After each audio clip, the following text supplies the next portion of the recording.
Okay, I thought I'd take a moment and explain a little bit about variables, um, their sizes, why they are what they are, how overflows can be a problem, um, and just kind of lay a little bit of a basis for a few videos to follow.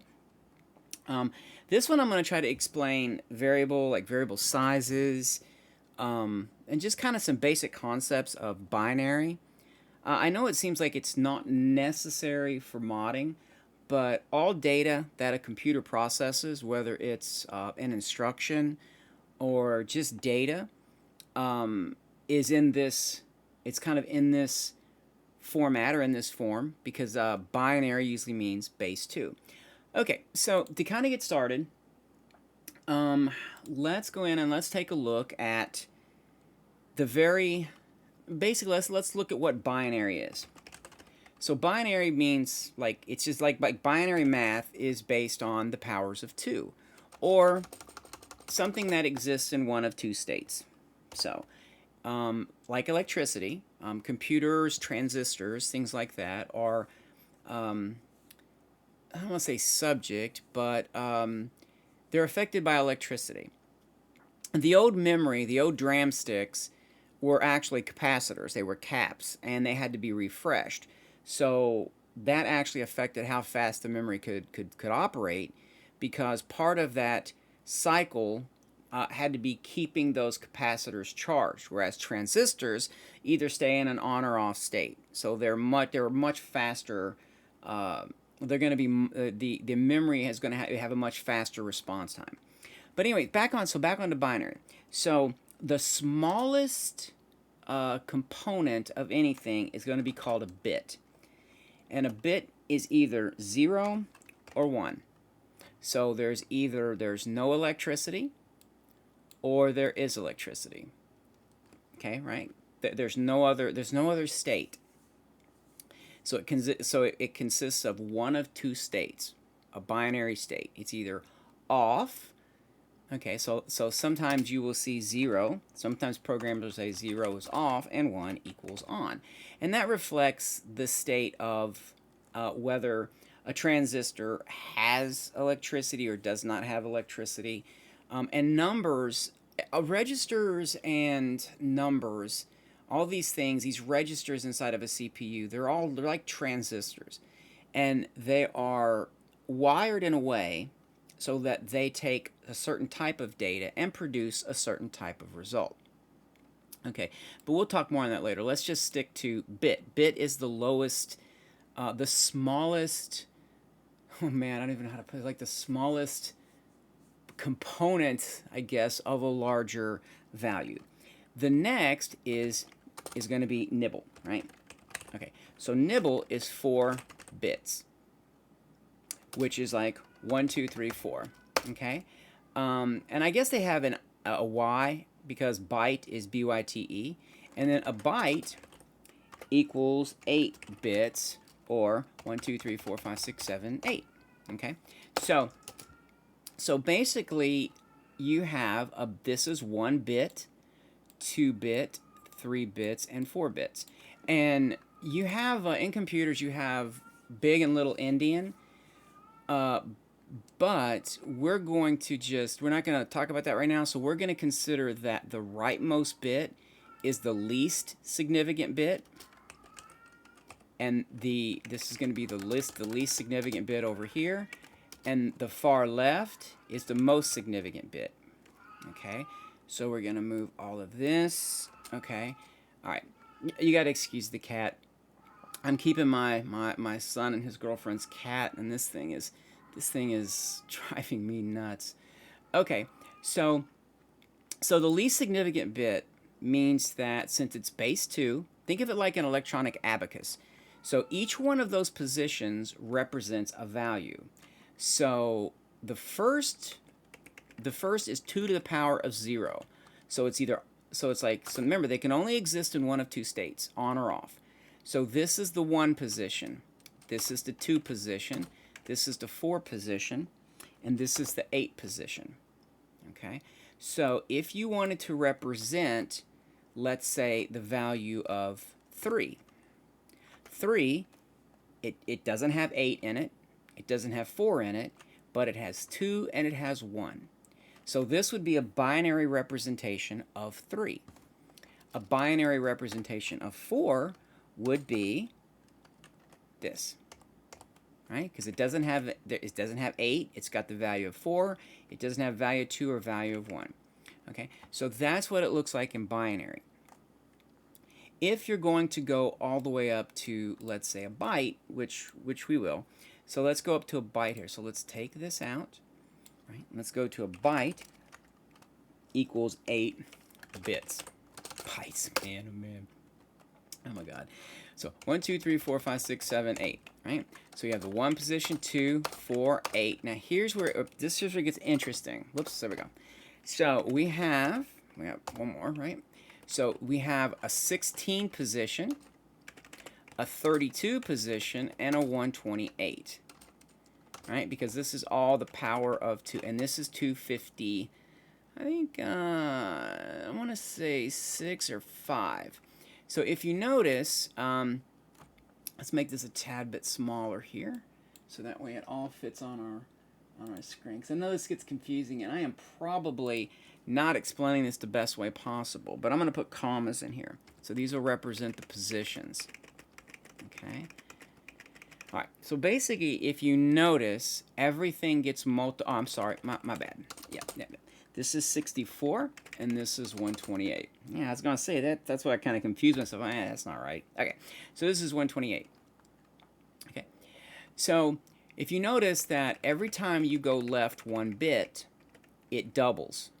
You go left another bit, it's 4, left another bit, 16, 32. Okay? So if you wanted to represent 64 in binary, there is no 128, there is a 64, there's no 32, no 16, no 8, 4, 2, 1. Right? But if you want, and that equals 64. But if you wanted to do 65, it does have a 64 in it, and it's got a 1. Okay, and that's kind of like how that works. That's kind of like how that's represented. So that's binary. Okay, you have now. I'm gonna show you the next concept on a byte, but this holds true of every single variable size, because you have words, which are 16 bits.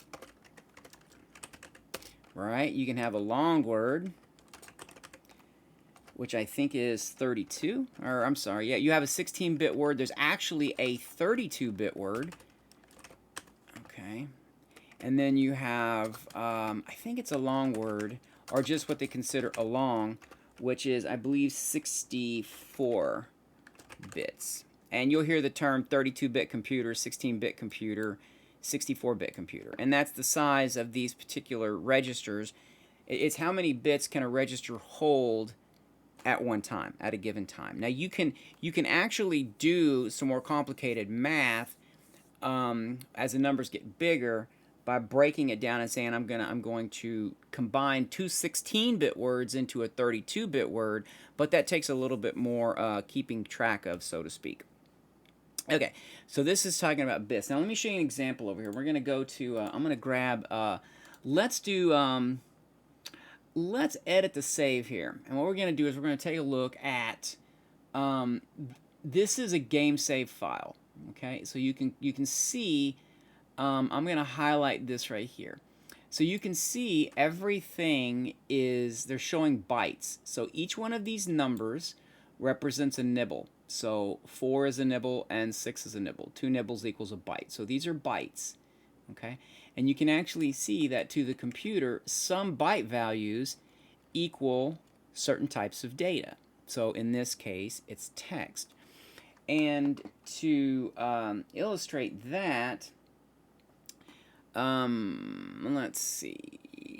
I don't have an ASCII table right off, but you look these up in the ASCII table and they will show you that, let's say, an L is a 4C, because that's a capital L, but a lowercase l will have a different number.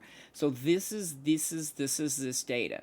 Now, if I go in here and I change this 4C to a 4D, it's no longer going to be Lorne Michaels. It's going to be whatever D represents, because this program is looking at this data and is saying, does it fall within a certain range?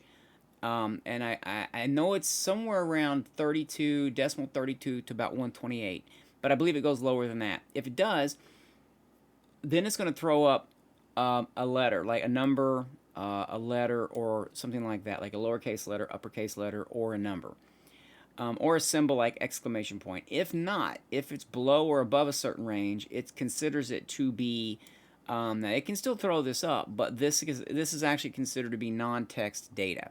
Now, some keyboards actually use that, or some character sets use that, especially if it's like a foreign language or something like that, but we're not going to get into that.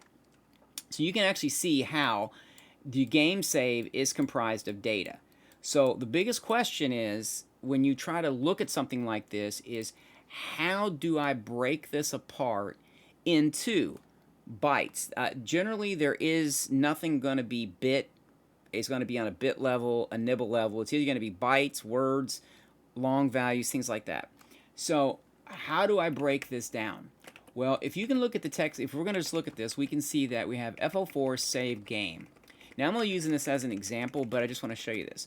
So you have 1, 2, 3, 4, 5, 6, 7, 8, 9, 10, 11, 12 that I actually can read. So I can actually see that those are actual letters. Okay. This right here, I believe, is the beginning of another variable. So I can say there's, what, 12? 1, 2, 3, 4, 5, 6, 7, 8, 9, 10, 11, 12. Okay. So if I was to break this file apart, I would say the first 12 characters is some kind of file identifier. And then I would try to figure out what these other, this looks like that this has a 75 and then 3 zeros. So this is probably a word, 1, 2, 3, 4 bytes, or a 32-bit word maybe. 1, 2, 3, 4, yeah.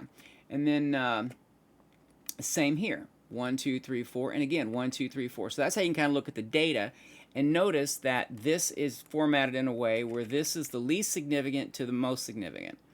It's actually opposite from what I was showing you earlier.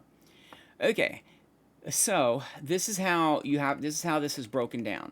Now, what you have to do when you look at something like this is try to figure out what all this data is. I can obviously see a repeating pattern.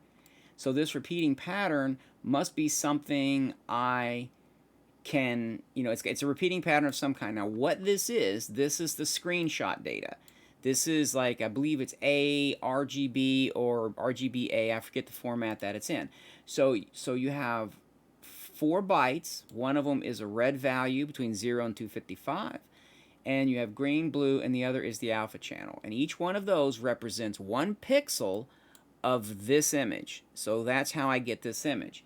I basically take it, I take a look at this as one giant chunk of data, and I look at 4 bytes. I set the RGB value, and then whatever that pixel happens, whatever the color is, that's what I plot it, and then it generates this image.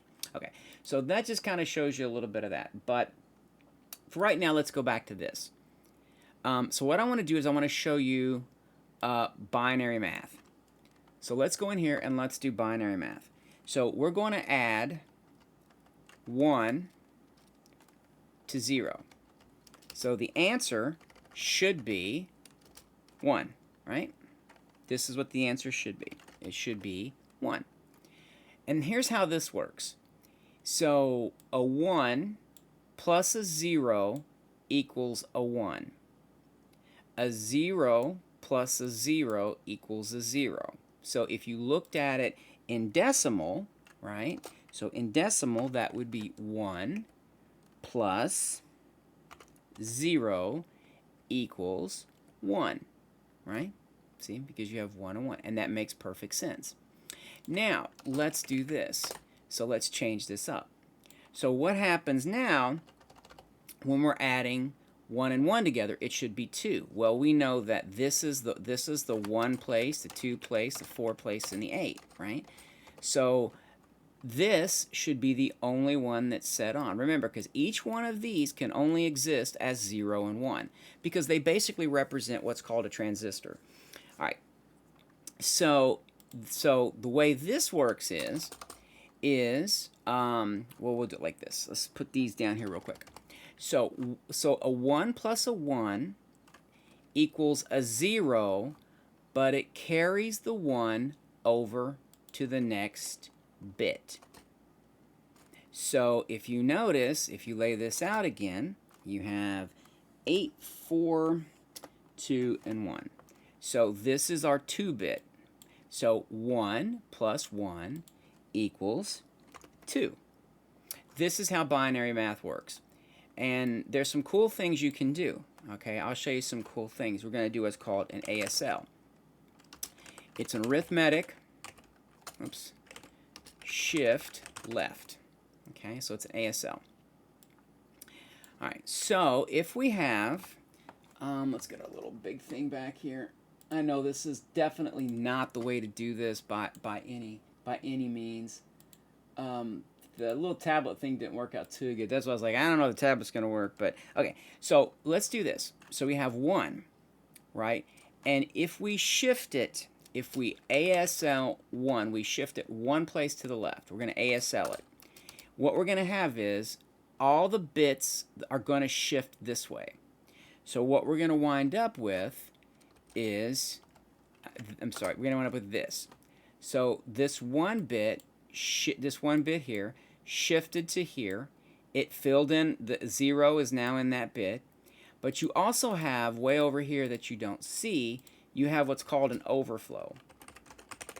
So there's an overflow right in here. So once this 1 shifts enough, it goes into the overflow, and you can read that. So in the case of, like, I don't know if you've ever seen it when a Microsoft program runs, it'll say like something overflow, or I forget what the term is, but it actually, if you don't handle that exception, overflow exception, and I'll show you why that can be a problem. Okay, so that's an ASL, and you can also do arithmetic shift right. Now, if you notice, every time, well, let me go back to the left. Every time you shift this to the left, it multiplies by 2, right? So if you have 2, right, and you shift it to the left, it doubles or multiplies by 2. So that's now 2. You just shifting the bit to the left now becomes 4. And this is why I said that the registers are, if you're not doing floating point or anything like that, it basically comes down to addition and subtraction. So let's say you have 2 times 3. All you got to do is do an ASL. You do an ASL on anytime you can subtract 2 from the number you're multiplying it by, then you ASL it. And then that'll multiply whatever that value is by 2. And then if you have 1 left over, you simply add that. So, and that's pretty much kind of like what it does. Now you have arithmetic shift right, which moves everything to the right. So let's start out like this. Okay, so we're going to start out like this. Okay, and you have 4. This is the 4 position. And then if you shift it to the right, 4 divided by 2 is 2. If you divide 2 by, you shift it to the right, so 2 divided by 2 is 1. Okay, so that's how, that's just the basis of binary math. Now, let me show you the problem with variables. Okay, you'll see this a lot where variables doesn't match. You'll see a variable doesn't match in like the Papyrus log. You'll see it when you're compiling code, you're actually programming code. Here's going to be the problem. Let's bump this up some. Okay, so let's say we have a nib. Let's say we have a byte. All right, let's put a byte up here. And let's put the byte as being equals 128. So our value in our variable, which is a byte, is 128. Okay, so it is basically 128. Now, if we move this byte to, oops, wrong way here. If we move this byte to a nibble, I can't even type. Right, we move this byte to a nibble, we're moving 8 bits to 4 bits. Whoops, okay, so we have 1, 2, 3, 4. All right, So these bits get completely dropped off. So as you can see, if you move this into a smaller variable, smaller size variable, the only thing that's going to be transferred is these 4 bits. These 4 bits get dropped off, which means that your value now equals 0. Well, we know that's not true. So that's why you've overflowed this variable. This variable only has 4 positions that can either be on or off, 4 little abacus places. Here we have 8 abacus places. All right. So it's okay if you have a nibble that has 8 and you're moving it to a nibble which has 4 bits, and you're moving it to a byte which has 8 bits, because this is what you're going to get. Because these 4 are going to transfer for here, these are going to be filled in with 0. So you still have 8. So it's okay to move a smaller variable into a larger variable, but not vice versa. You shouldn't do it back. And that's what causes an overflow. So this can happen, and you can add numbers. You can keep adding numbers. You can just keep adding until you run out of spaces, and it'll overflow. Okay, so let's take a look at the next concept. Okay, so the next concept we're going to do is going to be positive and negative numbers. All right, so let's go up to here, and let's go back into 48. Okay, so with positive numbers, okay, you can have 1, 2, 3, 4, 5, 6, 7, 8 bits that can represent a number. Now, this is a byte, right? So let's put a byte here just so we know, right? And if you have 16 bits, you can have a word. You can have a 32-bit word. You can have a variable of 64 bits. But it doesn't matter. It's all the same. It's all the same thing. Okay. So a positive number means, so we can have, if we filled all these in, right? All these in. So in a sense, it's 1 plus 2 plus 4, right? So all this should equal, I believe, 255. I believe it comes up to be 255.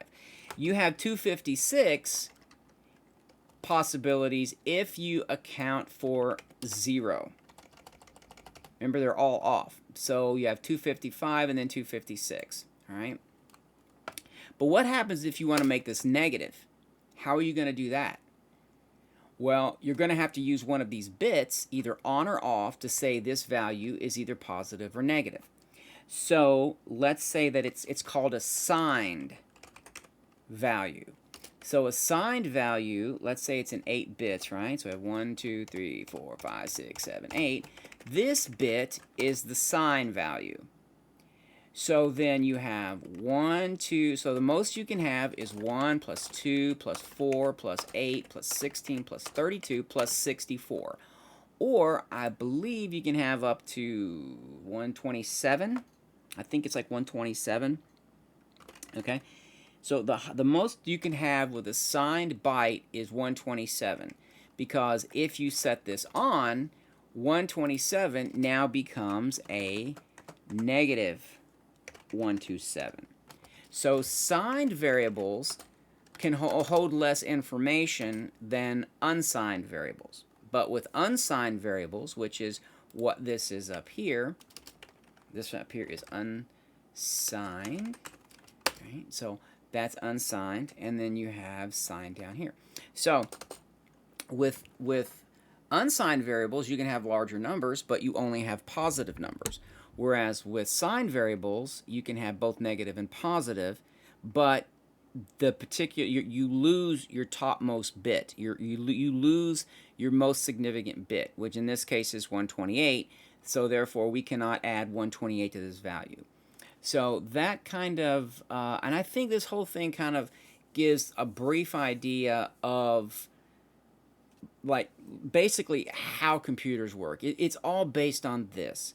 No matter how complicated the CPU is, it's all based on addition, subtraction, and comparing. When you load a register, you're going out to a memory address, or you're using it from an internal cache on the CPU, which still has to go out to a memory address, which has to be loaded into memory by something.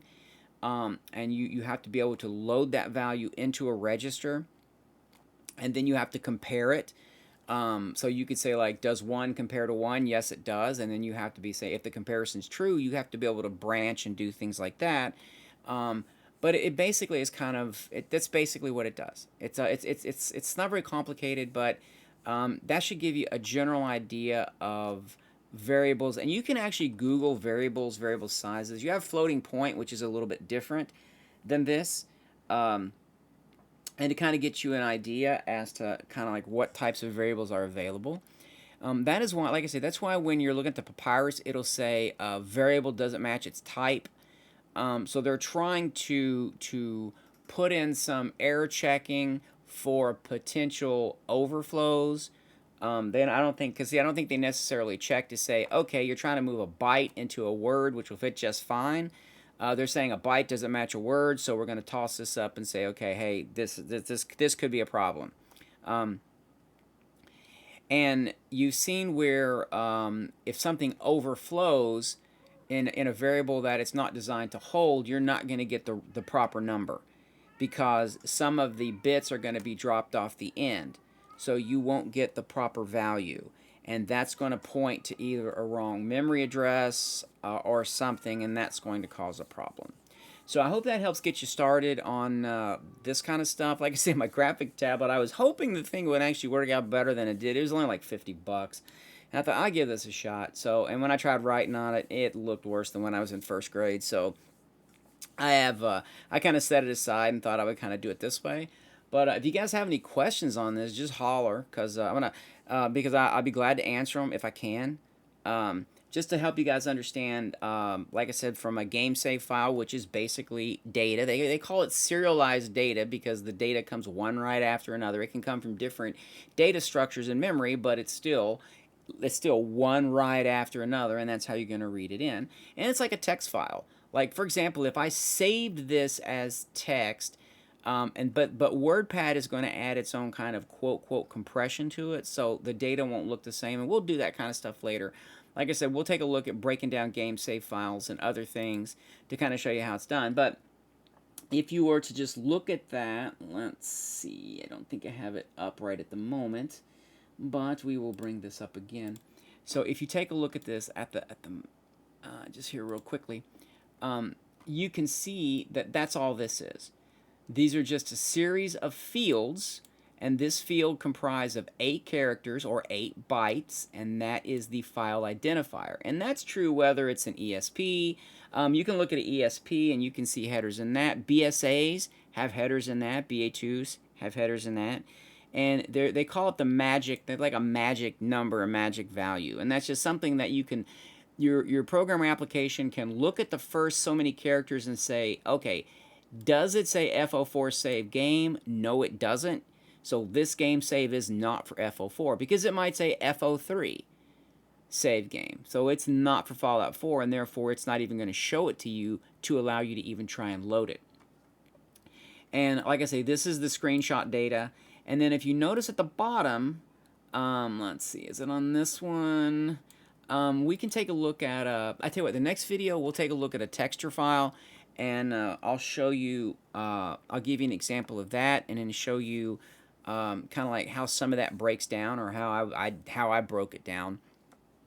And that'll take me a little bit longer, but it's still the same concept. It's still just bytes. Even a 16-bit or 32-bit word can be broken down into bytes, but you have to take the bytes as a whole from the least significant to the most significant. And like I say, that's the trick in trying to parse it out, is where does this 16-bit value begin, or this 8-bit value begin and end in a file that looks like it's just a bunch of hexadecimal numbers. And just to let you know that, so that's binary, but it takes a little bit. They found a shorter way to do it. And what they did is they used F represents 1, 2, 3, 4. So if all of these bits are on, that's F. And then if, for example, if the second bit is on, that would still be 2, right? That would be a 2. So that would be a 2. And then what you have is basically you have 1, 2, 4, 8, and then you have A, B, C, D, E. So this would be E. Okay, this would actually be an E. 2, 3. That would be an E. And that's when you see FE. So if you see a value FE, it means it's 1, 2, 3, 4, 1, 2, 3, and then a 0. So that's what it would look like binary. But and that's what you've seen over in that GameSafe file.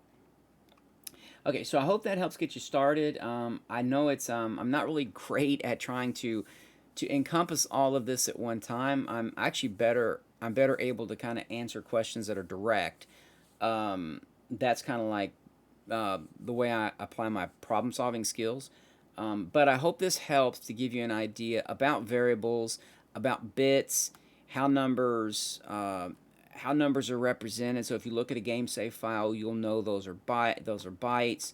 But the question is, where does a variable begin? Where does it end? Why overflows are bad? And the next video, I'll just kind of keep on these topics and see if it helps everybody out. So have fun and enjoy modding your game, even if it doesn't work. At least it's kind of fun to do. At least most of the time. I know when it doesn't, it can be incredibly frustrating. But hang in there, and pretty soon I think it all kind of makes sense. So good luck and have fun.